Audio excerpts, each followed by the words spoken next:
Hello everyone and welcome back to this channel. In this simple video I'm gonna show you how to use the CapCut apps to edit your videos or your photos.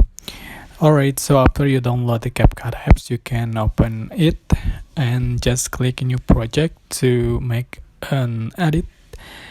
So you can select your videos or photos that you want to edit. For example, select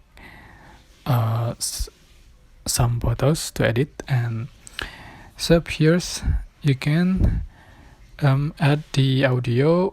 Just click on the audio. You can add text, you can add the overlay, you can add effect, so you can use all the feature of the CapCut. So after you finish editing the video, you are just going to click the export button in the top right corner. Just click on it. Alright, I hope this simple or basic tutorial was helpful for you. Don't forget to like, comment, share, and also subscribe.